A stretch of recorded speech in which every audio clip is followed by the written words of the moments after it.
What's going on, everybody? This is the Tom Rowland Podcast brought to you by Brite. And today, for you parents out there, parenting is a hard job. It's also an incredibly fulfilling job. I have 3 children of myself. I have had the greatest time, and it has been an honor to be the parent of my kids. That doesn't mean that I've always done things the right way or the best way. Just kind of fighting through it, man. Just trying to be the best dad I can. Lots of mistakes are made in that process. I came across a gentleman named Kirk Martin, and he has something called the Calm Parenting Podcast and a website called celebratecalm.com. We had a really great conversation that you're about to hear right now, all about perspective in parenting, all about his program, what he talks about, and I think you're really going to find it very good and very useful. I hope you enjoy this conversation with Kirk Martin from Calm Parenting Podcast and celebratecalm.com. Here we go. And so I was working with this ER doctor, and he's like, yeah, I just, when I come in the home, I'm like, yeah, I said, when a guy comes bleeding into the ER, do you say like, hey, good choice being out there. Nice job getting shot. You're bleeding all over my floor. You're probably going to die, you idiot. Like, that's not what you say.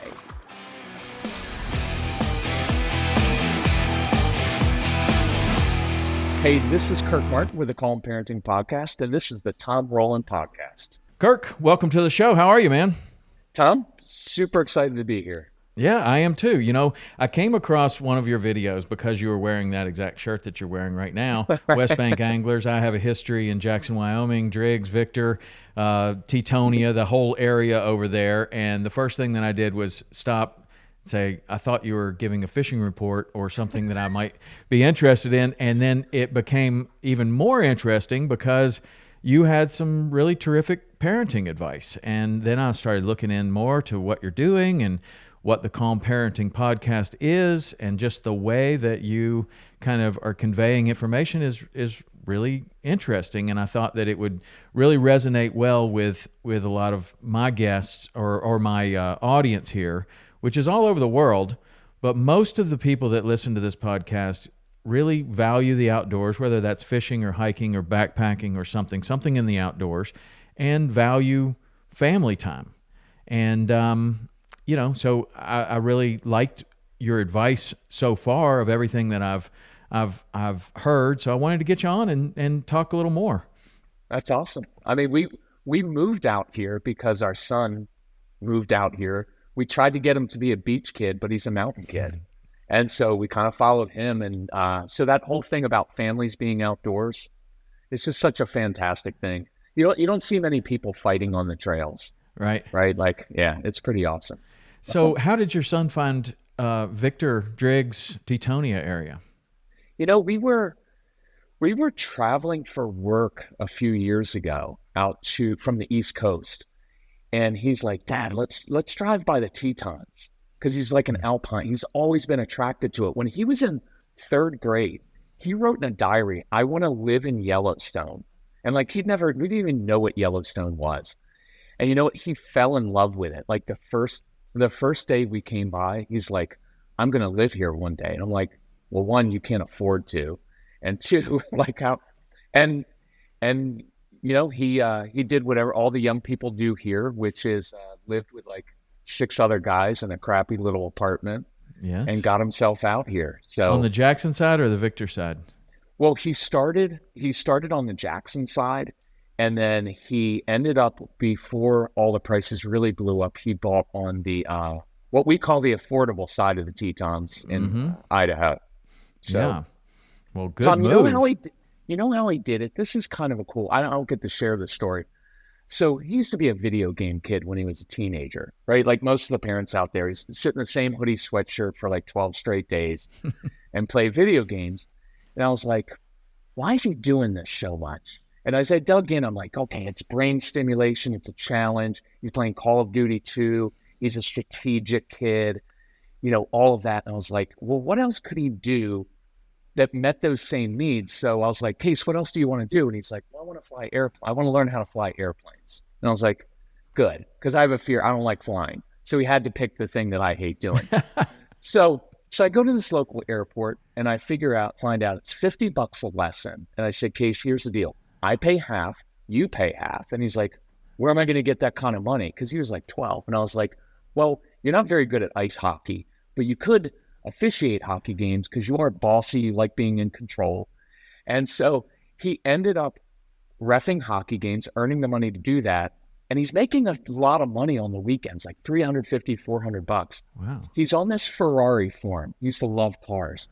And all these guys, these older guys are like, dude, buy Apple stock. So from the age of 12, Casey, every paycheck started buying Apple stock. That became the down payment like 15 years later for his house out here. But wow. It's just a cool story of like what kids can do with a little bit of vision and purpose.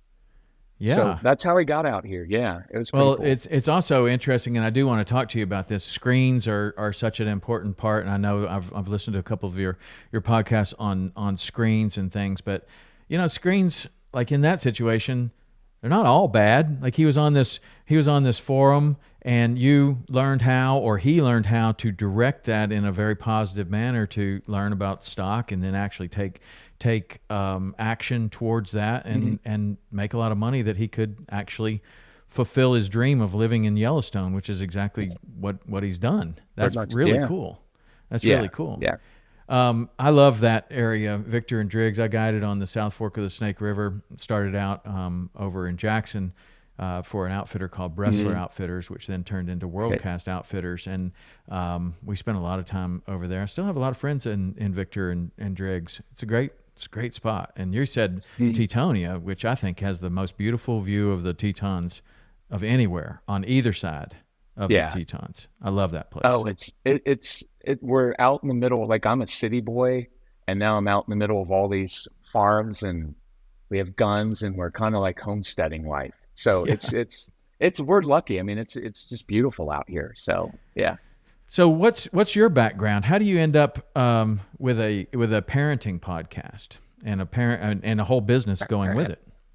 So I was originally a corporate marketing guy. So in Chattanooga, I don't know if you know the old company. It used to be Chatham. Oh yeah, and they make like Icy Hot. Yeah, for sure. So I was like the Gold Bond powder guy and Cottonelle bath tissue. And then Casey, our son, came along, and he was a really difficult, tough kid. Like he just came out of the womb with boxing gloves on. And I just tried to change him. He's one of those emotional, strong-willed kids. You can't get him to do anything. And I was like, got to change this kid. And along the way, I discovered I couldn't change him. I had to control myself because I couldn't really control my own emotions. And so I started volunteering in his school because he used to get kicked out of school occasionally because he was just a rough and tumble kid. And I found I was really good at working with these kids who just didn't fit in that well, right? Like they learn by doing. They're very experiential learners. And then I had an idea. I was still in the corporate world, and I thought, why don't we bring all these a lot of the kids were on the spectrum, ADD kids, Asperger's. We brought them into our home. So the whole idea was rather than bring them into a therapeutic office, which doesn't always work that well with little kids, we used to open up our home. So we called it Legos Camp because all the kids love Legos. And they would come to our house, and we would teach them in the moment how to control your impulses. Social skills are really hard for these kids. And Tom, it was weird. It was just a side passion. People would drop their kids off at our home. Like, I don't have a background. I didn't really even have a good website. I was like, why are you dropping your kids off at my house? Like, this is weird. And, but it grew, and word of mouth, and people were like, oh, our kid is so happy now. Our kid can control himself. Like, what did you do? And so it just snowballed. And then I found myself skipping out of work to do camps at our house. Eventually, I got fired from my job, thankfully. I was working for AOL at the time. And I got fired. And I was like, well, what are we going to do? And so we just did this full time. And we had kids fly in from Europe to come to our camps. I mean, it was a bizarre, it was, well, because, look, these kids, everybody takes them to a therapist, but that makes kids feel like they're being fixed, like something's wrong with you. And it's like, there's nothing wrong with them. They just don't fit in the system. And so if you don't fit in the system, then you need to be fixed. But when we put them in the right atmosphere, these kids, like, I don't know if I'm sure you've been around strong-willed kids and strong-willed people. They're not good as kids, but they're really good in the adult world. Right. So they won't pick up their shoes. They won't do anything around the house. But Tom, if you were like, hey, I need someone to help me guide this afternoon. Could you get the boat, all the tackle ready? Yeah. They would kill it for you. But if their parents asked them to do anything, they'd be like, no, this is stupid. This is dumb. So it seems as though you're describing me.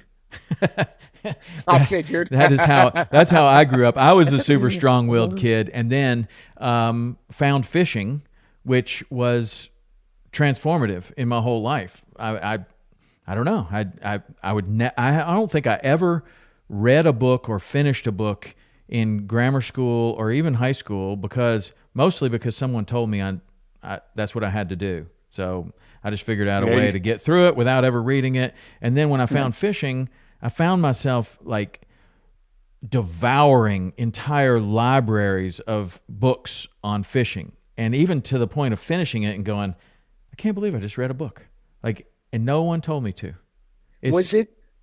What was it like? Can you remember what the initial draw was for fishing? Well, my dad and I fished together growing up, and those were fond memories for sure. But I wanted to fly fish, and I didn't know anyone that knew how. And the only reason I wanted to fly fish is because we used to get Outdoor Life magazines, and occasionally there would be a article on fly fishing. I just thought the fish were really pretty. I thought, it looked really cool to go up into the mountains and do this, and this was a different kind of fishing rod than I'd ever seen before. And I don't even know why I was drawn to it necessarily, but I was drawn to it. And so that led me to find a job in Yellowstone National Park. And I actually, just like your son, wanted to live in Yellowstone National Park. At the time, I didn't know anything about Yellowstone National Park. I had never been to Wyoming, Idaho, or Montana. And I had been to Colorado one time, but I was drawn to fly fishing. I started reading old National Geographic magazines of Fishing Bridge and all these different articles about Yellowstone, because this was long before the internet. That's what I had at my disposal, right? We had a whole shelf of National Geographics, and we had a whole shelf of encyclopedias. So, I go to the Y, look it up. Here's a nice article about Yellowstone. It's got a little picture of somebody fly fishing in there. I'm like, that just looks amazing. So I ended up getting a job there at Lake Hotel. Wow. And that was my start to a completely different life than I had ever been exposed to. I didn't know that you could make a living in the outdoors. I didn't know that you could be a professional fishing guide. I had only been on one trip, which was to northern Saskatchewan with my dad, and it was kind of a graduation trip. And we went up there, and we had native guides.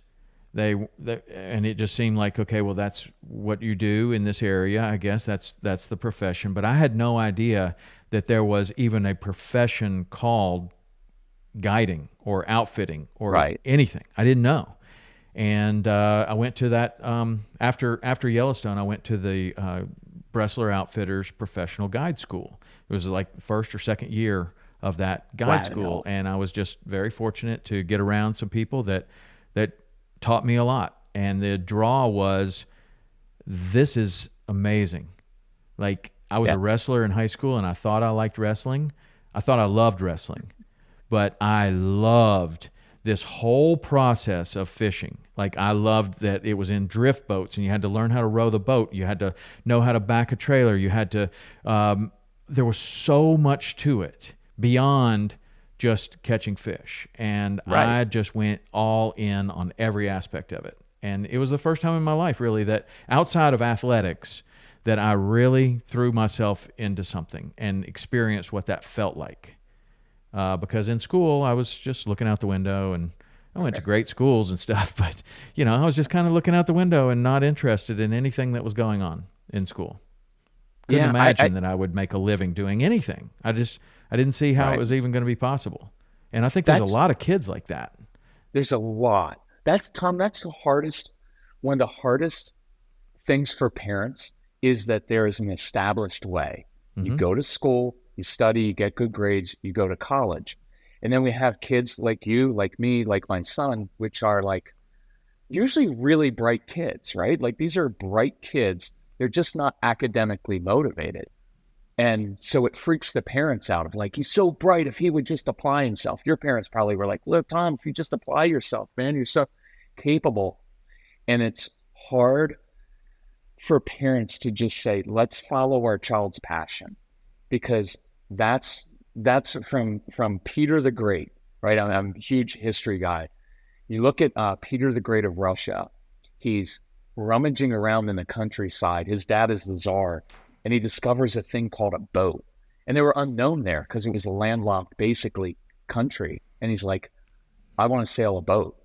And so when he becomes czar, he builds the city of St. Petersburg was built on a marsh. It was actually built on Swedish land. They were in a war, and Peter the Great was such a, I wish I could swear on this, but he was a bad, you know what, MFer. And he, in the middle of the war, took the land from Sweden and started building a city there so he could sail boats.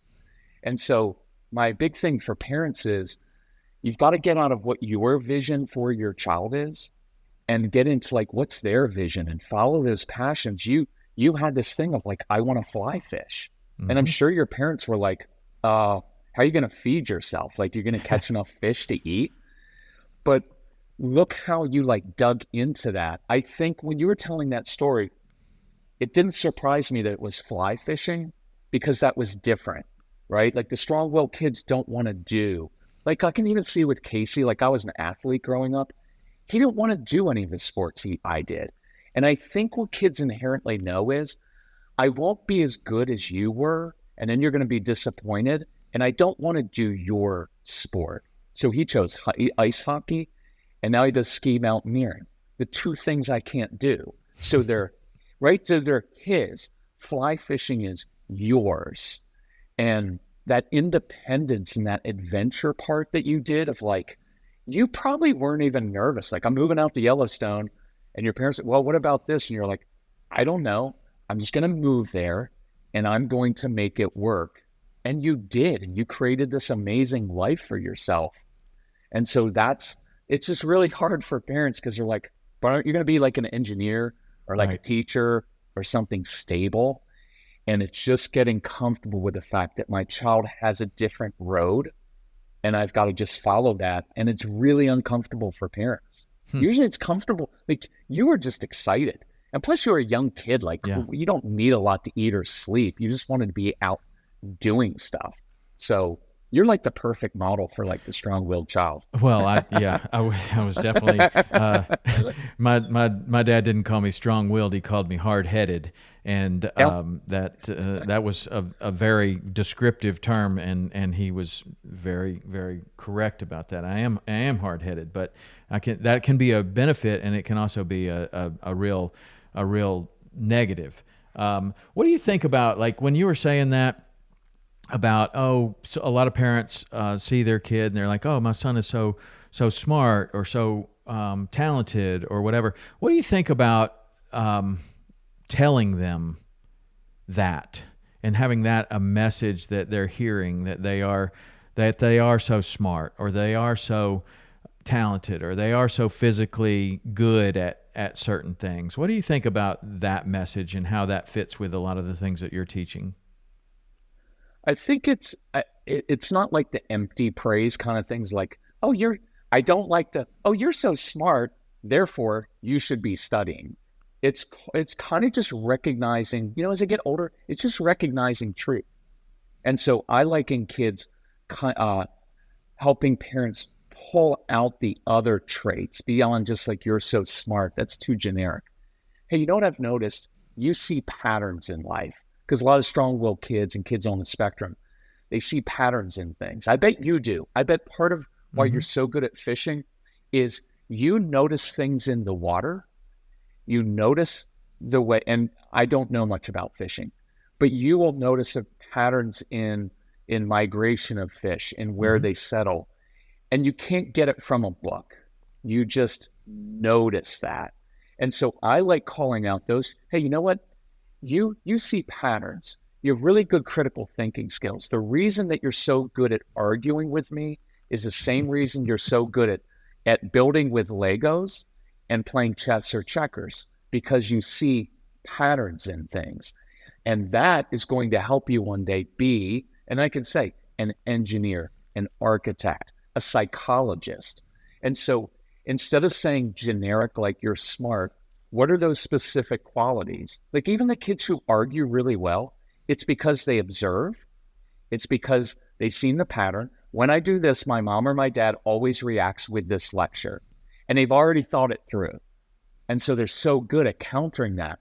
And so they move their parents around on a chessboard because they know the patterns. So for me, it's more about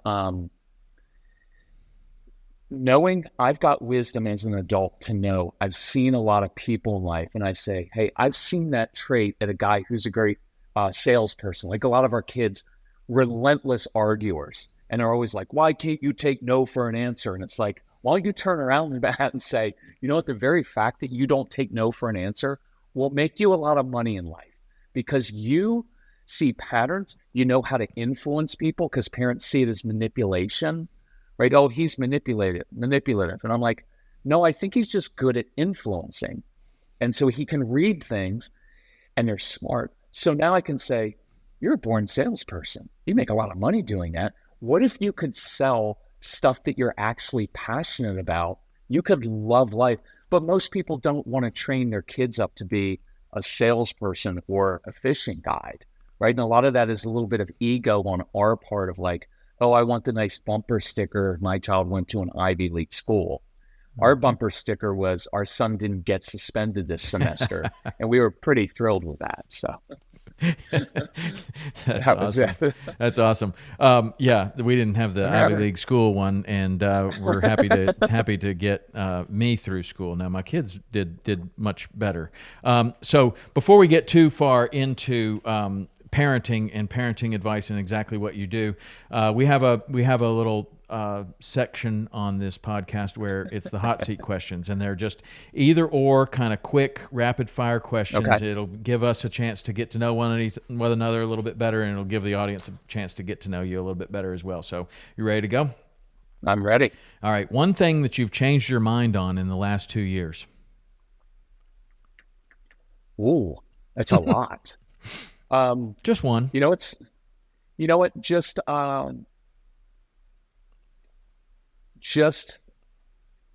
being out here out west of how people live. Because when you're on the East Coast, you judge people a lot. And they probably judge people on the East Coast out here. But probably just this way of life, of changing and seeing like, this is really cool. It's very different than what I had imagined it would be. And so in a very good way, it's been a change of mind. But as I'm getting older, Tom, I get older, you change on. I used to tell my dad, I'm like, Dad, you're so moderate on everything. Like, why aren't you? And he's like, because I was in World War II. Like, I've lived life. I've realized everything isn't black and white. But when you're young, that's the better answer. I used to be super black and white. This is right. This is wrong. And as I get older, I realize, man, there's a lot of gray out there. And it really frees me up. Sorry, that wasn't a quick answer. Sorry. I'll stick to That's okay. I led with a question that we probably should have finished with. Okay, let's try it. Let's try another one. Would you have a reptile as a pet? Yes. Yes. Have you had a reptile as a pet? As a kid. Okay. One thing you do daily that you can tell makes a difference in your health. Oh, hike and walk. Hike and walk every day. One thing you've learned in the last year that's made you money. Oh, Instagram. Never swore last year I would never do Instagram, and now it's our biggest source of new people, and including you. 400,000 followers. It's amazing. You're doing a great job on Instagram. Yes, including me. Yeah. One tool you would choose to take to survive on an island. My brother. Your brother? He would be the tool? Yes, yes, he's brilliant. I would, Tom, on an island, I would last about 3 hours. I would take my oldest brother. He could build anything. Okay, the best tool then. Would you rather drive or fly? Oh, drive. Which is more important, skill set or mindset? Mindset. Chocolate or vanilla? Chocolate. Text or call? Oh, text. Your favorite social media platform, you said, was Instagram, I'm assuming. It is now. Okay. Do you answer every comment or do you never look at them? I answer a lot right now. Would you rather have 1 million now or 10 million later? I'll take 1 million now. Okay. What do you think is the most challenging thing about being a parent? Parental anxiety. Just our anxiety about the child's future messes everything up. Okay. What is the easiest thing about being a parent? There is nothing. Just if you can relax into it, it's just enjoying that you've got this really cool kid. Yes. A movie that makes you laugh. Now we just watched This Is 40. Okay. Destination you'd like to visit. Want to go back to Russia again. Probably Russia. not happening anytime soon. Russia's a fascinating place. Yeah. Nice. Don't like to the fish. don't like the government, but the people and the food are great. So. And the fishing. There's some amazing fishing there. Is there? Yeah, What part? there really is.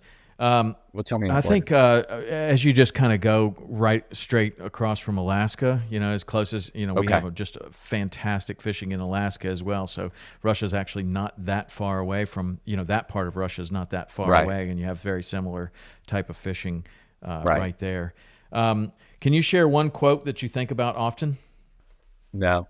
Okay. I'm Is trying there to think. is there we'll skip it. Is there a book that you've gifted more than once? Yes, lately. Because all my brothers are older. Falling Upward. It's about second stage of life when you get Okay. in your 50s. Yeah, it's pretty good. Nice. Maybe I should read that. I'm 55. How do you define leadership? Just leading by example. Okay. And with that, one piece of advice that you live by or you suggest others live by. I think it's the old one of you love your neighbor as yourself. And you can never go wrong with that one. Don't always do it. It's a good one. I like it. Okay. So that definitely gives us a few things to talk about. I found it when you were talking about this summer camp. Was it a summer camp or just all year camp?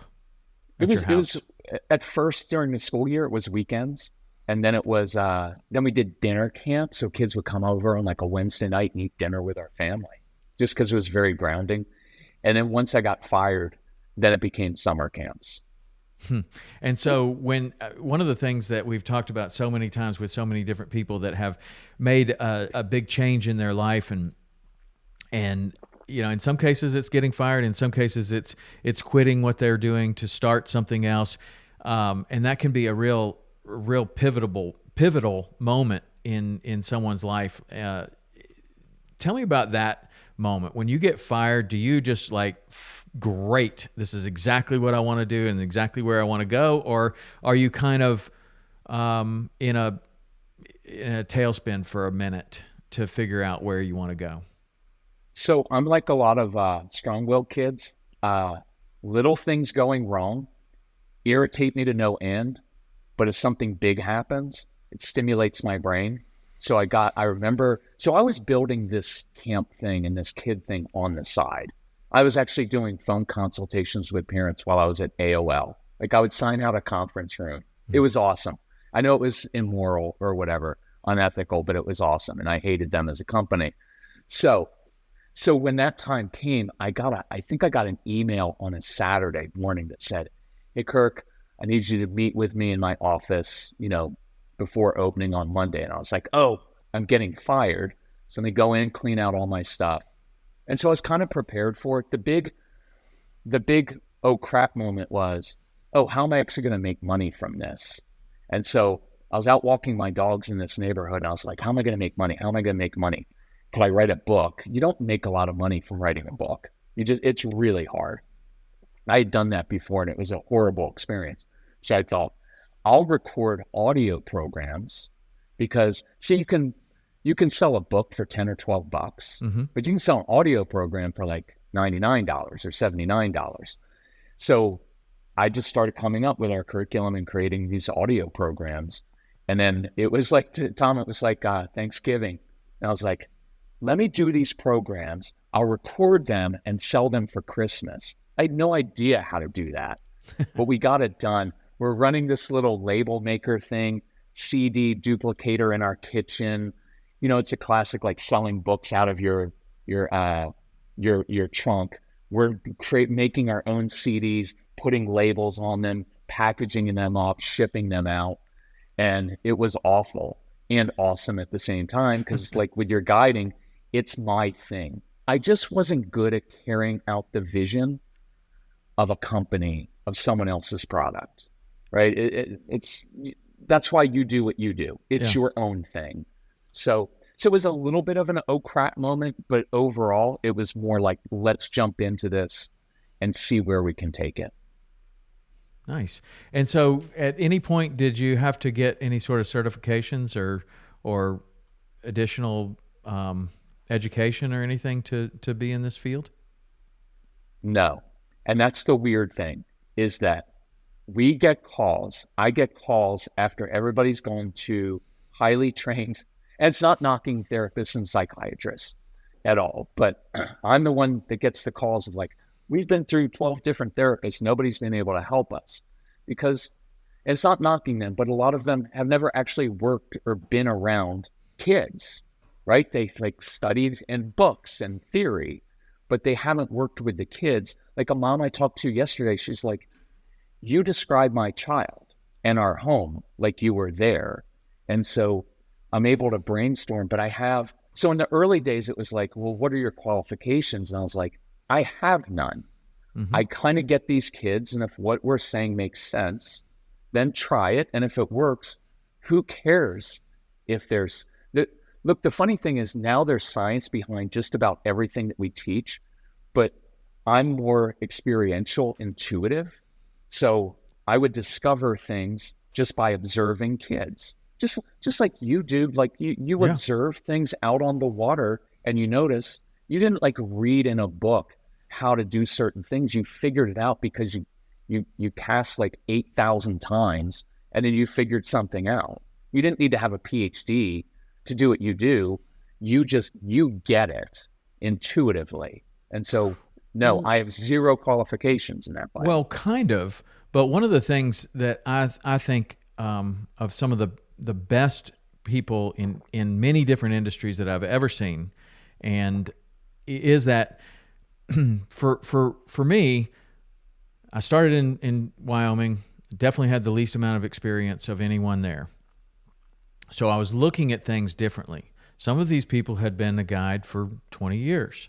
Some of these people grew up and they were second generation guides. Their dad was a guide. They knew there was a way that you did things. I looked at it with a completely different perspective. I was just trying to gather as much information as I possibly could, and I was looking at things differently. And then my career took me to Key West, Florida, and again, I was the least experienced one in Key West, no doubt about it. And I mean, there were second, third generation guides there, and they were very productive. They did great. They caught fish every time, but I didn't want to do that. I didn't know how to do that, and I was afraid of getting in their way. I was afraid of running aground. I was afraid of embarrassing myself in front of them because I didn't know anything. So I went to places that they didn't go. Like whether there were fish there or not, I'm just trying to learn how to pole the boat. I'm just trying to learn how to not run aground. Like I'm trying to just do anything, which now you start noticing little things in weird places that other people don't, because you're just simply trying to stay out of their way. And then you learn all of these other things, and you do that for 10 years and enter your first fishing tournament and you do really well. And it's like, how did that happen? right? But it's Right. like very similar to you. Like you're looking at this as a different perspective from people that had studied this at an Ivy League school or something like that. You're looking at it from an experiential perspective. And I think that's really interesting. And it doesn't surprise me that it's been really successful for you, because I think that the perspective is that of a caring parent rather than a therapist, which I'm sure there's some great therapists out there that are very, very successful with what they do as well. But yours is more interesting to me, really, I think, because you don't have the background in that, and that this you kind of went at this like a passion kind of project rather than I don't know what else it would be. Maybe you could be passionate about it going through the school system and getting all the proper education and everything like that. But your path is more interesting, I think, to me, and I think probably to a lot of other people, that you get it. You've already been there.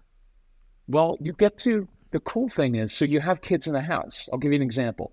And I noticed these kids would come in, take the cushions off the sofa, and then lie down on the hard part of the sofa. And your first thought is like weird little kids. And then you start thinking, what needs are being met? Oh, there's a sensory need. It feels really good. And I'd notice they'd always be in these tight little spots. They like being in confined spaces. So that met a certain need for them. And so I start to branch out and think, okay, how can I use that? So sleeping. A lot of the kids we work with, they struggle with sleeping. So I was like, put them in a sleeping bag, shove them in a closet. Don't tell anyone you're doing that. And these kids sleep really well, or you pile a bunch of stuff on them. Homework time. Instead of sitting at a kitchen table, we put a blanket over the kitchen table. You now have a fort. Kids love forts. And they can sit underneath the table where mom and dad can't micromanage them, where they have a flashlight.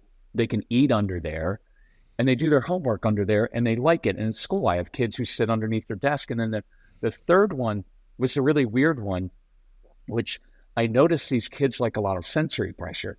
So they'd always be getting upset. They're really emotional kids. So I had a one-word code word. When kids were getting really upset, I'd say sofa, and their job, I gave them a mission. When they were upset, instead of saying, you need to calm down, which doesn't work with any human beings. Nobody likes to be told to calm down. I'd say sofa, and they had a mission, because when you're upset, you're out of control. And what I found is, if I gave them something to be in control of, it calmed them down immediately. Like sometimes I'd be like, oh, dude, just remember, I've got a broom in the basement. It's broken. Could you go downstairs and fix that for me? Well, in the process of fixing the broom, they begin to regulate their emotions, and they come up because they're in control of something.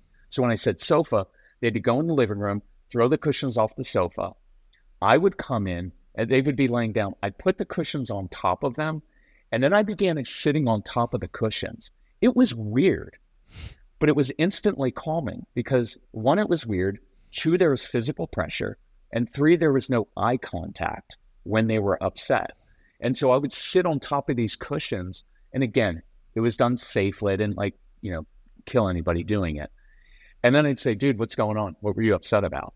And I talked to them in this even matter-of-fact tone, instead of saying, what's wrong? Because when we say like, what's wrong? It's like, what's wrong with you?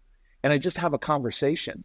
Well, Billy took my Legos. I'd be like, yeah, I'd be PO'd about that too. I don't like people taking my Legos. So what are you going to do next time? And we would just talk it out. But it was weird and it was different. And so there were thousands of situations where it wasn't in a book. It was just watching their behavior and seeing, oh, I noticed they're playing with their hands in a certain way. Okay, that's comforting to them. Where they start to hum, where the vibration feels really good. I would go and research it. I could find the science behind it, but I got to it by just observing. And I think that's what parents find helpful, because they're like, my daughter does that too. And I'm like, oh, good. Okay, so I worked with 1,000 kids that did that. What that tells me is this is what's happening in their brain. So why don't we try doing this instead? And so for parents, it's nice because they can just watch their child's behavior, and then that gives them clues as to what's really going on. And then you come up with solutions pretty easily. Yeah. It seems like a lot of what you're talking about at first, when you first start to listen to a lot of what you're saying, is kind of counterintuitive to what people already thought, or your initial reaction is this way, and you kind of have this skill of looking at it from a different perspective and changing that perspective, which is interesting and obviously very productive in a lot of the ways that you're talking about, like strong-willed kids in a lot of your videos that you've put out on Instagram lately. And it's just like looking at it from a different perspective. Like you're saying, well, this kid is arguing all the time. That doesn't mean that, they're a bad kid. It means that they're going to be a great salesman. Like, how do we bring that out? How do we create some sort of positive trait from this problematic thing? And you seem to just kind of look at it from a different perspective than a lot of people do. And I'm sure that is, well, I don't know. I'll let you answer. But is that from just observation, like you're saying, or like do you try to look at it like this is the way everybody looks at it? Is there another way to look at it? I think it's a mix of both, right? Like I try to challenge myself to say, because I get older, you realize like what's really going on underneath there. I also don't get shocked that kids misbehave, right? Like parents always can't believe my teenager's talking back. I was like, it would be weird. Like this is a great thing. One of my favorite formulations in my head is, it would be weird if your teenager ever said, Dad, you have so much wisdom. I will do exactly what you tell me to do, right? Like that would be weird. It would be weird if two siblings didn't fight, right? Like that would be, they're up to something. And so it is kind of, part of it is like try to get inside the head of a kid, right? Instead of, because if you step outside, your parental anxiety is always like, I need to stop this. They're doing something wrong. This is going to lead them to be in jail. They're not going to, all that anxiety. And it's like, no, they're a kid being a kid. And so like lying, I just did one on lying. Lying is, every parent thinks, well, it's an integrity issue. I'm like, it's not an integrity issue. It's a strong-willed kid who's very impulsive, gets an idea, goes and does it, and then he realizes, oh crap, I shouldn't have done that. There's going to be a consequence. What's the natural outcome? You lie to get out of it. Like that doesn't shock me. So rather than being like, we need to sit down and talk, this is an integrity issue. Now I can't. For me, I switch it around and say sometimes the trust issue is that the child can't trust you to tell you the truth. Because when they have told you the truth, now I overreact.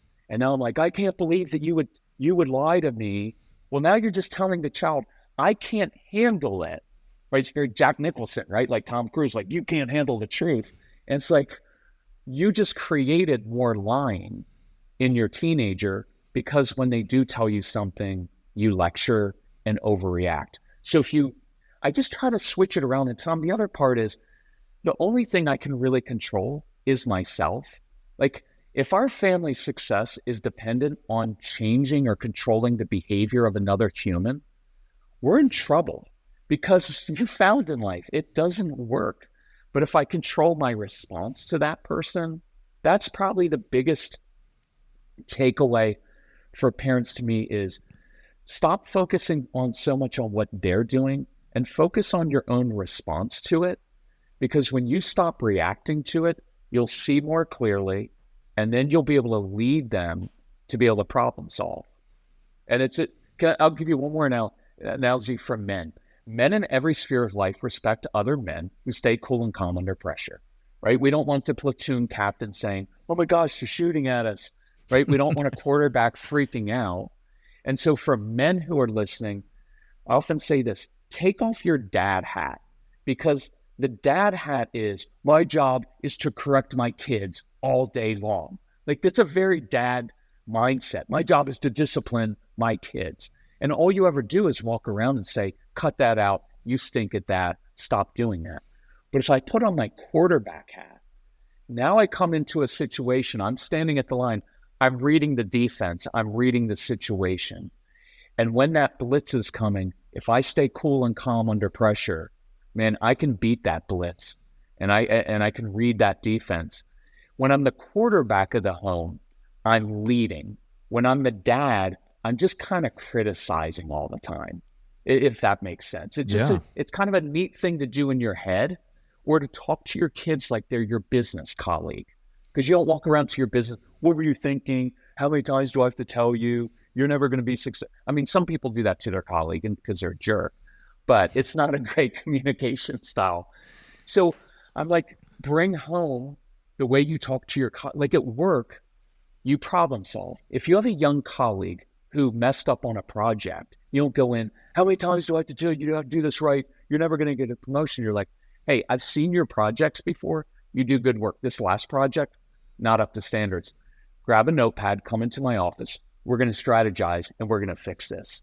So when I go home that night and my child's freaking out or is yelling at my wife, instead of, how many times have I told you, you don't yell at your mom, go to your room. I can say, hey, I can tell something's going on right now. I'm going to go outside with football. I'm going to go build with some Legos. I'm going to go for a drive. Once you come with me, I'll help you with whatever you're struggling with. And now I just drew my child to me and I problem solved and I actually taught them something rather than cut that out, go to your room. Right. If that makes sense. Yeah, it does. Yeah, that's really great. One of the things I wanted to ask you about is this audience is full of people that value the outdoors, particularly like fishing, but just outdoor things, maybe hunting, fishing, hiking, backpacking. Sometimes what they want most is to develop a fishing partner for life, or develop someone that loves the outdoors so that they can do these things together for a long period of time. In a lot of situations, that results in the kid not wanting to do that for really, right? Like the more you want this to happen, oftentimes the less it is actually happening. So I'm wondering if you could, give some advice on, you have this beautiful boat, you do amazing things, you want to take the family out there, but there's resistance, or maybe you've put too much pressure on the kids to fish or hunt or hike or backpack or whatever, and they just don't want to at this stage of their life. What do you tell, like, how do you kind of coach someone in that direction of especially as it applies to the outdoors? I would say it's probably the same with everything, right? First thing is control your own control issues, because especially if you have a strong-willed child, if you go out and you're like, this is exactly how we do it every time, and if you were very particular about everything, and when you're first taking your kids out, if you're always kind of correct, no, that's not how you do it, you have to do it this way, they're just going to be like, I can never please you. This is no longer fun. A really, really cool thing to do, if you can, is to be able to say, hey, I want you to teach me something. I want you to show me something, because now they've got some ownership. And it may not be right. It's probably not going to be the right way to cast. Let them do it. Let them make mistakes. The other thing is to, if you could, take them out and let them fish in their own spot I'm not going to do that with a 5-year-old, right? But with a slightly older kid, like, part of what I love about your story is you just went out to Yellowstone. Like, it wasn't like my family took me, like, you just went. And there's something about that independence of discovery. And what I'm picturing in my head is like father and son, but it could be father and daughter. If it's a daughter, strong-willed daughter, she's just going to go to a different state and fish by herself. These are really independent kids. But I picture, like, not so much like dad and son next to each other. Picture dad here and son way down another spot. And he's not doing it right. And that's okay. Now, don't give him expensive gear so you're going to be all like PO'd at him. But let him fish in the rocks or in places where he shouldn't be. Because if you give your kids that same sense of discovery and they come back like, Dad, I just figured this out, then they're hooked. But if it's always, this is exactly how, Now, again, you've got to teach them safety, all those things, but give them some space to mess up. Give them some gear that they can screw up without you being upset. That was like $2,000 stuff. That is really something that was very helpful to my kids. Is I got them rods that were their size, right? So that's one thing. Is like sometimes the equipment is so big and heavy for them, even though it seems small and light to a grown person, but to a 5-year-old, this, a 7-foot rod is like, that's like, us having a 25-foot rod, right? And so I built them these little rods, and that's they awesome. were in such a way that it's like bomb proof. Like if you break it, I don't care, break it, and you just don't have a rod, right? But it was theirs, and they had ownership of that rod, and they took care of it, and it was very important. But one of the things that I did with the kids, and I didn't necessarily know if it was the right thing or the wrong thing, but I wanted them to go out in the boat and be with me and be with my wife and have family time, and that's a great thing to do. And we would go out, and I would always take bait in the live well, whether that was shrimp or crabs, or I'd catch pilchards, or I'd catch bait, stuff in the live well. We would catch some fish and throw them in the I'd throw them in the live well. And even like you catch a snapper, if it's legal, you put it in the live well, and then the kid is like staring at that live well, looking at it, looking at all these bait, picking up the shrimp. And some people would say, my kid only wants to play in the live well. I'm like, dude, he's on the boat with you. Like, that's what you want. He'll want to fish later. She'll want to fish later. Don't worry about it. Like, let them play in the live well. Let them do whatever. And then there's this discovery. They pick up the shrimp. Dad, look, it's only got one eye.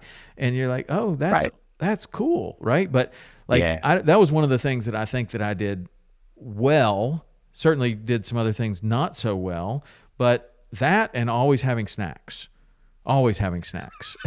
Like, always, yes, basics. Yes, especially when you're dealing with boys, because if somebody gets hungry, it's over, right? That's my son's biggest trigger. Like, he's 30 now. Like, when we hike and if we're doing like an 18-miler, I'm like, do you have enough food? Because I don't want to be around you when you're hungry. And so I usually carry a little bit extra. I'm like, I brought an extra banana case. You're going to be okay. So yeah, that's probably the main point. Make sure they're well fed. Yeah. But I like your point there, the ownership part of the discovery. Sometimes as dads, I know, like, I think that's why Casey didn't want to play the sports that I played, because I would have been, no, you have to, you're better when you're batting, you have to stand like this. You have to throw like this. And I think I would have taken the joy out of it for him. Mm-hmm. And he wanted, that's the beauty of like Peter the Great was, he was also a horrible human, but he was also fascinating. But it was all that sense of discovery. Like he was Tsar of Russia. He traveled incognito to the Netherlands because he wanted to learn how to build boats. So the Tsar of Russia was there, like using the plane and building boats, because he just had that physical part of it. Our kids tend to be very sensory, and he wanted to figure out how to do it himself. And so I love Peter the Great because he's like this poster boy for the strong-willed child. Mm. And but anyway, go out and enjoy is what I would say in the nature. Just go enjoy it. What if they're just resistant to wanting to go? And that brings us to screens and other things, to where there's so many distractions today. And that I hear it so much from parents, is like, all my kid wants to do is play video games. I'm trying to get them to go fishing or hunting or hiking or backpacking, and they only want to play video games. Like, okay, well, the video game is more interesting to them right now, right, for whatever reason. It's got bright colors. It's all this. How do you kind of encourage the outdoor activities and not necessarily discourage the screen time, but you just want that time with your kids in the outdoors, away from screens? Because the way that we grew up, we didn't have that. And I know that when I'm on the computer too much or on the phone too much, I know how it makes me feel. It's not a good feeling, as opposed to going out and being disconnected and experiencing nature and fishing or hunting or hiking or backpacking or something. There is a different feeling. A lot of parents want their kids to experience that, but we're living in a different world right now. It's a totally different world, and I think that you have to honor that and respect it. To that this is, it would be like all of a sudden, I guess, in our generation of you know, you got to leave that BMX bike at home. Like this, you're not bringing the bike. You're not doing this. You can't bring the football with us. Like, right. That's kind of what we would be saying to the kids. How do you encourage parents to have understanding of the screens and deal with the screens today? Okay. Two things. One is getting kids outside. You have to lead. You can't ask, hey, do you want to go for a hike? No, I just want to stay on my screens. Like you're not asking for their permission. You have to lead. You just go and say, hey, this afternoon we're going here. Expect them to push back and be okay with that. That's where parents get hung up of, it's just too hard. You just have to lead. And we did that with these kids at the camp. They all wanted to be on screens, and I would just walk.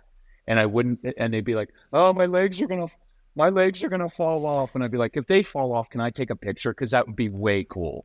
But it's kind of like you have to push through that initial resistance without lecturing, without, when we were kids, don't even react to it. Just expect when I get them outside, they're going to whine, complain, resist, because they're just trying to wear you down. It's what all humans do. We don't like anything that's new or uncomfortable.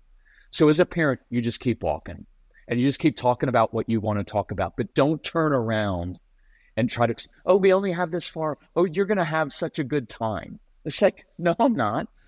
And so I don't try to convince them. I just lead. And after a while, they start to notice stuff up in the trees or in the water. And then you start to hear, hey, mom, hey, dad, what's that? And then you're like, okay, I've got them. But you have to lead them there without looking for their acceptance or approval or without expecting them to be happy the first time. You just keep walking and just put in noise canceling earbuds in your ears so you can't hear all the whining and complaining, because at some point they will get it and you're up there. And now it's like, okay, I've complained for an hour.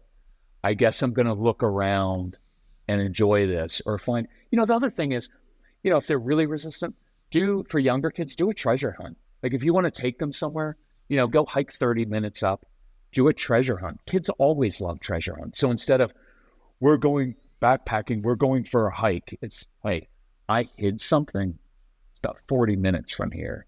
Bet you guys can't find it. Treasure hunt, it's problem solving, it's a mission, it's a challenge. That can help as well, because now it's like, are we just going to endlessly walk in the stupid woods? No, we've got a mission, right, to this spot. Because kids are kind of mission driven, boys especially, but girls are too. So I would definitely just lead and go do it, and you have a good time. Expect them to be miserable for the first couple hours. Then they'll begin to like it. Give them some ownership. Hey, why don't you go out and hide something? Start in your neighborhood with the woods. There's 13 trees that the developer left in your neighborhood. That's your woods. Let them go hide something, and you have to find it, because now you're getting them acclimated to, there's something beyond this screen, just even across in our neighborhood. We used to have live in this planned neighborhood when we had the camps, and they had those underground water drainage ditches. Mm-hmm. So I told kids, especially the boys, I was like, where we're doing our homework today? We're doing it in the sewer, because boys are disgusting, and anything that's nasty they like. So over time they were like, hey, can we go do our homework in the sewer again? I'd be like, I don't know. You guys really want to? We're like, yeah, we like it in the sewer. So their parents would pick them up and I'd be like, Mom, guess what we did?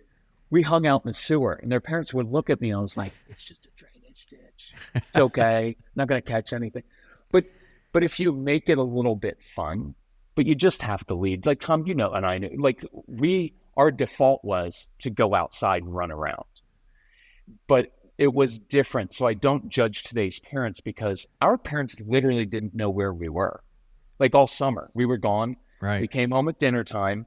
They didn't even, when I think back, our parents didn't even ask where we were. They didn't ask if we had fun because they knew, look, if you had all that freedom all day and you didn't have fun, that's on you, right? Like boredom's your issue. It's different today, but the leading part, and I can do some more on screens if you want, but I didn't want to talk too much in this part. So no, I think that's good. When you do one of those treasure hunts or something, do you just say, hey, we're going to do a treasure hunt and we're going to leave our phones here, or we're going to leave our screens here, or we're going to do something like that, or do you let them take them? I don't know. It depends. I mean, maybe the first time. Look, I also know that if I take them to a certain spot, they're not going to have cell coverage. So it's like, nice. bring your phone. Sure, bring it. Yeah, sure, bring it. It's going to last for about 20 minutes. Wait, I can't get. I was like, yeah, I know. Over time, if you lead, they will begin to get it. But it's that initial resistance part for me that you have to get through. And then once you're out there, like I'm looking up at the mountains now. I mean, you get them up there and there's water and you can throw rocks. Like kids, like let them be kids out there and play war games, right? Like, hey, we're going to go up there and we're going to play war games out in the trees and you guys can hide and you can go in ditches. You can get muddy. And it's like, okay, that sounds a lot more fun than like, we're going to go with dad's going to be all rigid and tell us exactly how to do everything. And the whole family's going to be miserable, right? That's like our leadership spot. And it's like, no, we're going to go play up there and you can get muddy and dirty and I'm not going to be mad at you. And you can throw things at each other if you want, right? Up there. So we'd make it fun. Yeah. What about just touch on sports? Like we have a lot of parents also that, you know, their kids are in sports and all three of my kids played a lot of sports. I had one, probably the strongest willed one, did exactly what you said and did not want to do the sport that I liked, even though he was particularly good at it, and chose lacrosse that I had no idea what in the world was going on out there. I didn't know any of the rules. I didn't know what was good, what was bad. I didn't even know what his position was called. He loved that. That's what he wanted more than anything else, was to play that sport. And then he would wrestle, you know, because he was just really good at it, but it wasn't what he wanted to do. A lot of people try to, or certainly through all of the athletics, I saw many parents put way too much pressure on the kid. I mean, like from third grade, it's like this kid is going to be an Olympic champion and, you know, we're doing 7 camps a summer and he's got a dietitian and all this stuff. Like, come on, man, that kid is not going to make it 4 years of playing. And some did, and some, it created some strained relationships with the kid and the parents, even today. And I don't think that that's anyone's desire. It's coming from a good place. They're trying to provide the best coaches, the best experience, a little leg up over the other people. But what ends up happening a lot of times is the kid really, it's a terrible experience for the kid. It's a terrible experience for the parents. What do you suggest as it comes to sports? Like, how do you apply your brand of parenting to sports? I think it's one, following their lead, their passion, right? Like, and I think your son playing lacrosse, he knew you couldn't lecture him about anything. Nothing. And he owned it. And so there wasn't like, hey, when I was a kid, this is what we did. And I know as a dad, I almost ruined hockey for Casey, right? Like I'd have a list when he got off the ice of all the things he didn't do and you didn't back check the right way. And I finally started saying after every game, hey, nice game, Case, fist bump, did you have fun out there? And then later what would happen, he'd say, Dad, I know you have a list. I know there are things I need to work on. What are they? But when he would ask me, now he had a receptive heart and he wanted to get better. But if I pushed it on him, he resisted. If I let him and he let it, then he would work on it harder. I think we've professionalized everything. Like you said, like you've got plyometrics. We're going to do off season. you and I grew up in an era where we literally just played outdoors every day. I grew up in this great neighborhood. It was all Catholic families, so every family had like 6 kids, and there were so many boys. We were the only Protestant family. We had 4. We were the weird ones.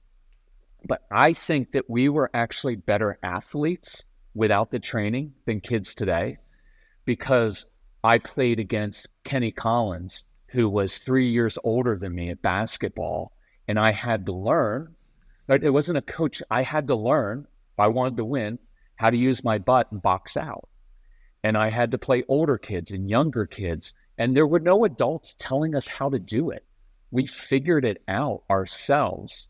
And I think in some ways we were much better natural athletes without all the training, without all the plyometrics, without all the nutrition. We ate horribly. We just got out there and played. And so I just want kids to get out and play and enjoy it. Look, very few of your kids are that good, right? They're good. But like we did hockey. We were in Northern Virginia outside of DC. And people are like, I think my son really has a shot. And I was like, your son has a shot at playing in the lowest league possible for like $8,000 a year.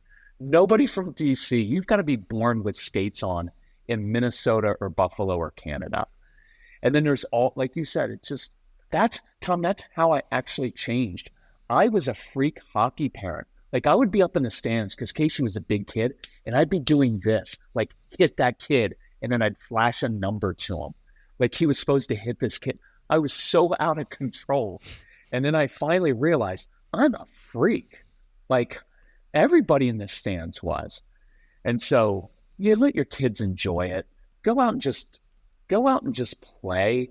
Now in our world, Tom, the strong-willed kids, most of them are not very good athletes in this sense. They're not always great at team sports.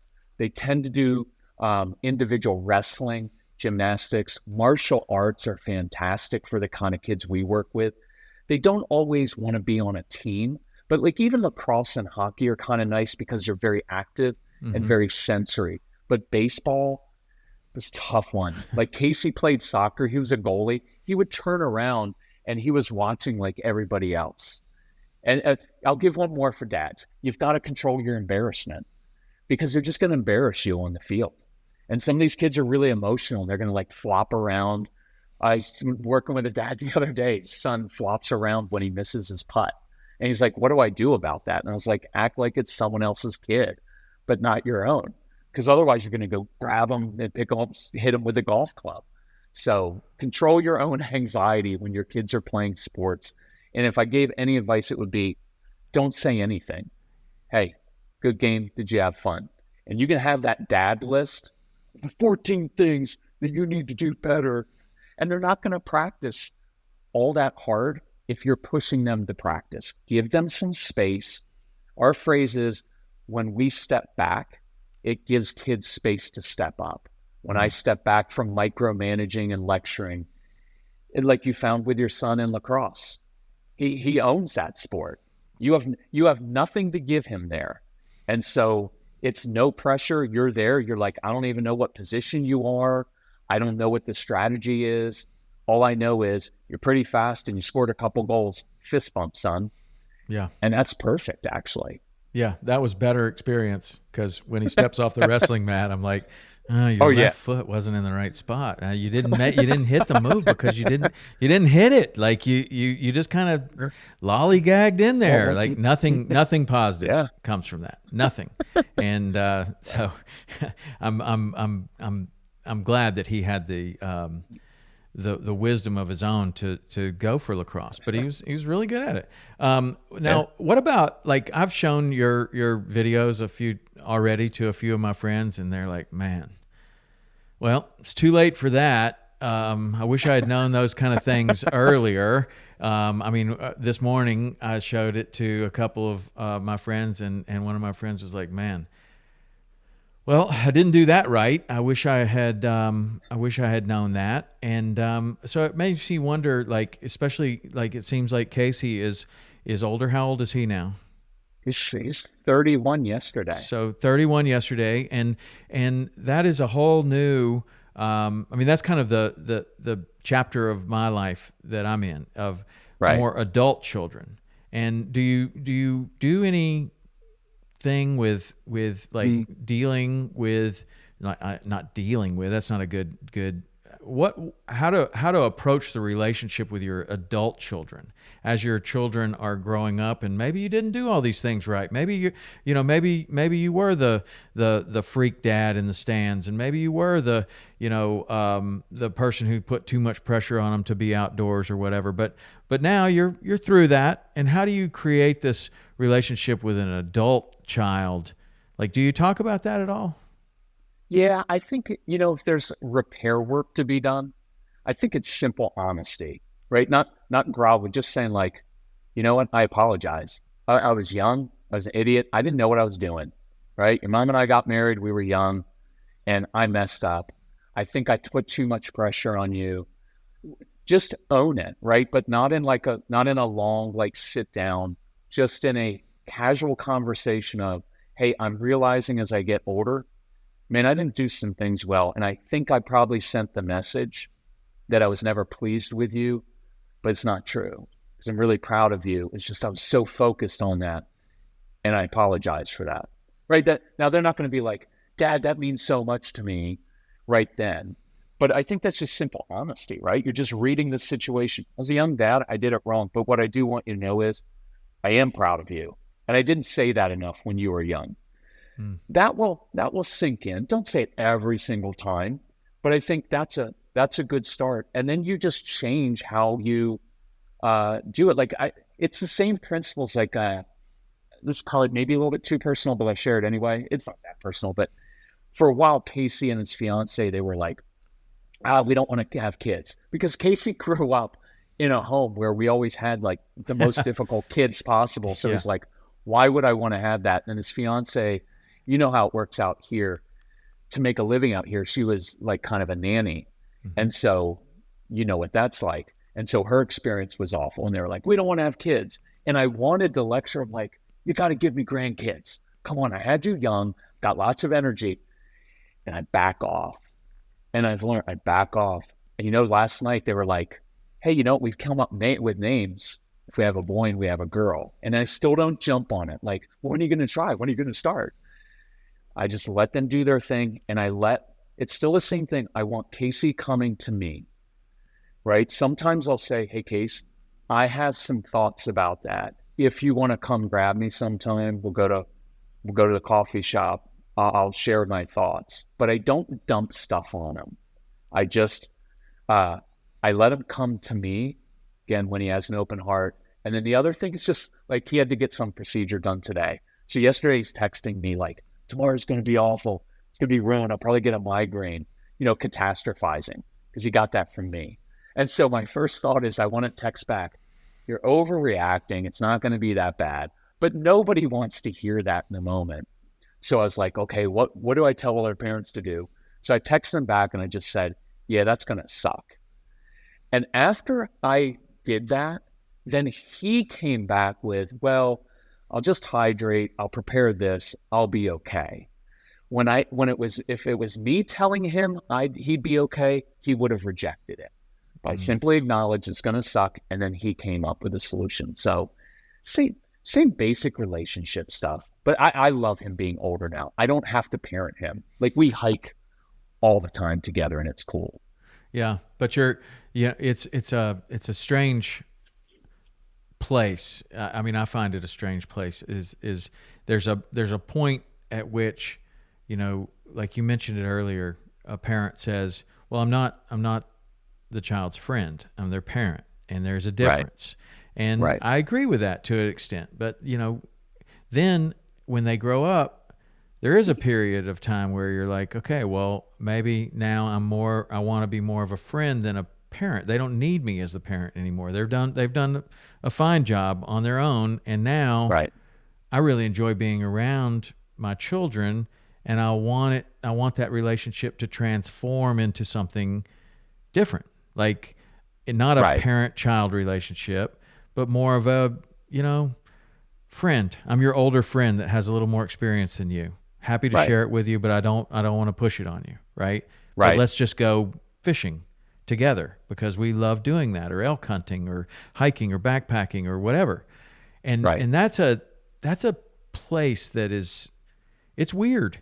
because when do you do that? Some people try to do it a little too early. Some people try to do it a little too late. Some people don't try to do it at all. Like some people just stay on that. Well, my job is to parent and not be a friend. And I don't know that that's the best relationship either. But I guess, I don't know even what I'm asking, but it is a strange place for parents that to watch their children grow into an adult and wonder, when do you continue the parenting and when do you not? If you've got a good relationship, like I'm always going to be the dad, right? Like when Casey's 50 and I'm 77, I'm still going to be the dad. Like I get the whole friend thing. And I know on Instagram, you see, especially, there's this polarization, right? Like it's either like I'm old school authoritarian, right? I'm just like throwing missiles at my kid, or I'm their friend. And there's a middle ground. And like with Casey and I, we developed a lot of the same interests. And so throughout his later teen years, we would travel together. He was traveling with me for my work. We go to blues clubs late at night in Chicago. Well, in that case, I'm still his dad, but we're also kind of not friends, but in a way, like he was into Dave Matthews. So one summer we followed Dave Matthews around. We were the only ones who weren't getting high, but we followed around, and it's like, that's kind of a father-son thing. And even today, like when we go on hikes, he's 31, so he's older. But there's always a dad element there. But it is, I would say, enjoy it. If you have that relationship, if your child wants to spend time with you, go spend time. They're always going to know that your dad, I'll even say that some of Casey's friends are in their early 30s. I got a place out here a few years ago, and he brought all of his buddies out, and it was like the dad and like he and his 4 buddies. And we go hiking, total guy stuff, giving each other crap like all day long. And we have I got invited to his best friend's wedding in Texas as the dad. And I love that, but I'm still kind of the dad of the group. You can still always provide a little bit of that like dad thing when it's necessary of like, hey, you got to cut that crap out. And it's like, okay, right? Like sometimes I talk to Casey and I'll say, hey, I'm talking to you now because he works with me. Sometimes I'll say, I'm talking to you as your boss, not your dad, because it's and I'm like, what you've been doing lately with that, cut that crap out. That's not working. And it happens twice a year. And he's like, got it, Dad, got it. And I said, I'm your boss right now, so I'm going to crush you. But my dad mode is a little bit different. So anyway, I say enjoy it. Enjoy that. You and I are getting older. You're 55, I'm 58.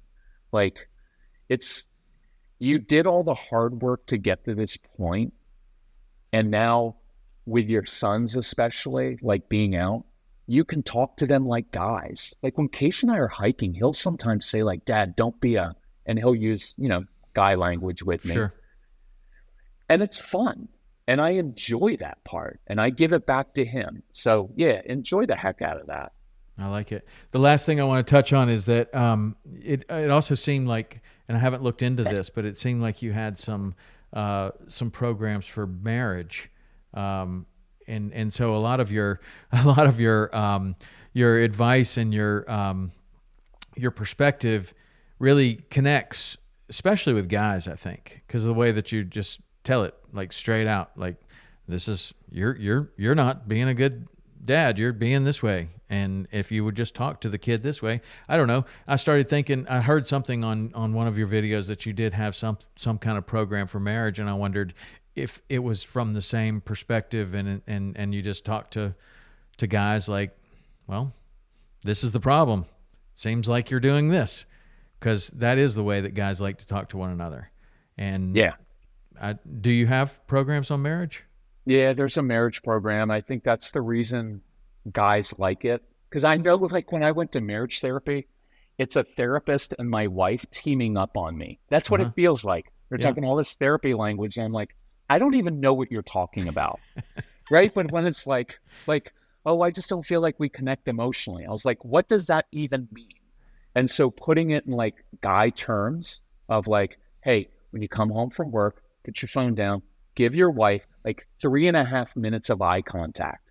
Like listen, like listen to what she says without formulating your response in your brain when she's halfway through. Because most of us do that, right? Like, oh, I've got to counter her point here. I've got to show her the Or logic fix it. or fix it. Yeah. One of the easiest things is I walk in, 4.5 minutes, 3.5 minutes of eye contact. I listen and I'm like, yeah, I'd be frustrated too. You need me to do anything about that? Nope. Just listen and not fix it. It's one of my favorite guy tools is walk into any situation in your home and sit down and just observe it and don't fix it.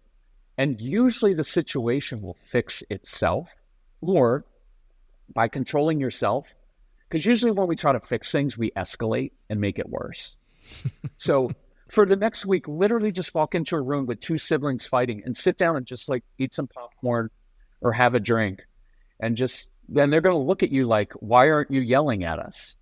Well, I want you guys to figure out how to deal with your sibling stuff. This isn't my issue, right? I've got my own stuff to worry about. You two are the ones who are fighting. Why don't you two fix it. If you want me to give you some tips, I can. But otherwise, and it's so cool when you stop trying to control everybody else, like stop trying to control your wife's moods, it gets better. It's when you try to fix, so I just do nothing sometimes. And it's such a cool thing, except I ask questions. And I give you one. So I was working with this ER doctor and he's like, yeah, I just, when I come in the home, I'm like, yeah, I said, when a guy comes bleeding into the ER, do you say like, hey, good choice being out there. Nice job getting shot. You're bleeding all over my floor. You're probably going to die, you idiot. Like, that's not what you say. Like, you assess the situation. Someone's bleeding. You calm it down. And then you come up, you read the vitals, and then you apply a solution. But when you walk in the home, that's what we do. What were you thinking? How many times you can do this? There's mess all over the floor. And we just start barking orders. So usually with guys, my advice is just treat kids at home like you would treat someone at the office, because we problem solve there. Be the quarterback, not the dad who has to correct and fix. It's a really cool process. And then your kids will actually listen to you more when you're in control of yourself, rather than just like, when's dad going to be done with his spouting? Because that's a lot of homes. It's like one of the latest podcasts was called Wives Coddle Their Husbands, because the common thing is, honey, you're just coddling our child. You're too soft. And the truth is, some of us get so out of control and so emotional in the home. Our wife is actually managing our emotions for us. Right? They're like, hey, kids, pick up the toys. Dad doesn't like it when there's a mess on the floor. And now your wife's picking up freaking toys off the floor because you can't handle it. And then that's when the respect goes out the door. And then that's when the sex stops. And I always mention sex because guys want sex. And the quickest way to get more sex in your home is to start de-escalating situations so your wife doesn't have to walk around, ask her this. Do you walk around managing the temperature of the home all the time? And she'll be like, that's all I do. And it's exhausting emotionally and physically. And if you're coming into the home and you're like, okay, you don't have to manage my emotions anymore. Even if Junior screws something up, I'm not going to freak out. You will see her exhale. And she will respect you more. But she can't respect you if you're like flying off the handle because your kid can't sit still at the dinner table, right? I hope that makes sense. Yeah, but yeah, no, it definitely makes sense. I guess for a lot of people that are the doctor in the ER, that is the problem solver, that's really tough to do nothing when that could be the most productive thing that you do. You're not actually doing nothing. You are observing rather than doing nothing, like what you were saying, that observing, right. Taking that moment to let it de-escalate, right? Yeah. As opposed to jumping in and fixing, even though, I don't know, I think a lot of dudes are like, well, there's an easy solution to this. Boom, whatever it is. And it's going to be the worst thing that could come out of your mouth ever. Whatever you're just about to say, just don't say it, right? Just don't fix it. Like so much, I mean, I don't know, when they really want you to fix something, they will say, Dad, we have a problem. What are we supposed to do here? Right. Okay. They're asking for your help in fixing something, but for the most part, they're not. And that's a tough one. It's really tough for guys. I tend to lead more. So my common example is if I walk in a room and I hear my son yelling at my wife, my natural reaction as a guy to come in, hey, how many times have I told you don't yell at your mother? And then I just amp it up. And then I think, oh, I just stood up for my wife. And she's like, no, you just ruined the night. Like now there's a 3-hour meltdown. And I've got to go talk to our son in his bedroom and let him know his dad doesn't hate him. He just has some childhood issues that he didn't deal with, right? Kind of kidding, but not really. But if instead I walk in there and I say, hey, sounds like you're frustrated. Listen, I'm going to grab the ball. Like with yours, it's like, hey, I'm going to grab the lacrosse sticks. When you're ready, if you want to come outside, I'll help you with whatever you're struggling with. So now I'm problem solving. Something's going on with you that led you to yell at your mom. The kid already knows it's wrong. I'm leading him to a different place. Now we're outside throwing the lacrosse ball around. Now we're settling things down and say, hey, what's up with the thing yelling at mom? He's like, Dad. And he goes through like, she always is on me about this, and said, okay, so what do you need to do now? I need to go apologize, right? But I led him to that point instead of go apologize to your mother because you do sorry. You lead them, you calm them down. Your kids already know the right thing to do, right? Like a kid knows he's not supposed to lie, hit his sister, yell at his mom. Like they know that. And if you calm it down, they'll go make up. And then I can teach and say, okay, next time you come home tired from school, instead of yelling at mom, because it's just going to hurt you. It doesn't hurt mom. It doesn't hurt me. It just hurts you. You lose your screens, whatever you like. Instead, why don't you do this instead?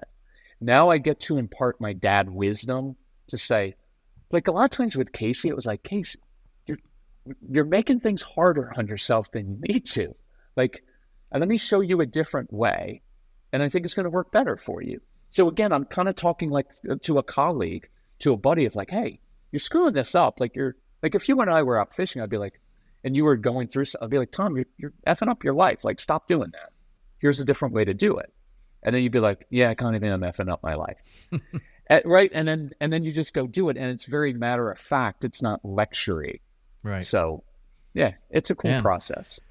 Well, I like so much of your message, and I'm going to look into it way more. And I think so many of the people that are listening to this would like to look into it way more too. So how do people learn more, get your products, follow you on Instagram? Hook us up. Just if you look up the Calm Parenting Podcast, it's on app on Spotify, or our website is celebratecalm.com. Then you get the link to Instagram. For whatever reason, Instagram has kind of blown up for us.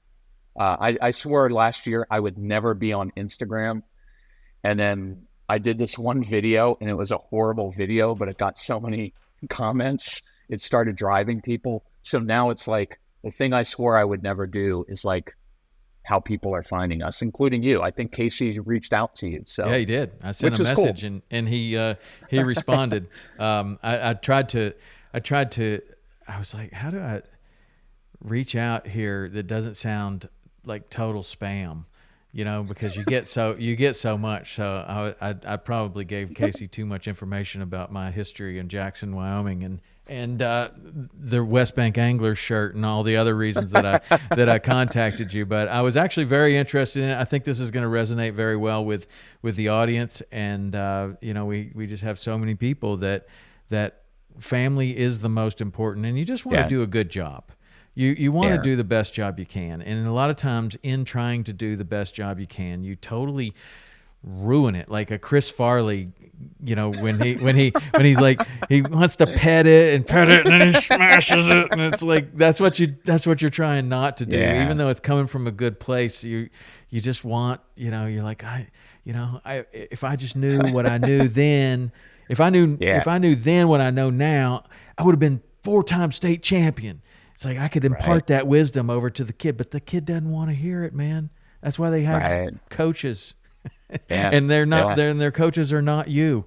So just that's awesome. You know, I don't know. I like your perspective though. So if you're a parent and this resonated with you, go to Calm Parenting Podcast on Instagram. CelebrateCalm.com is the website. And Kirk, I really appreciate you coming on and sharing your knowledge and your stories. It was fantastic. I loved it. Yeah.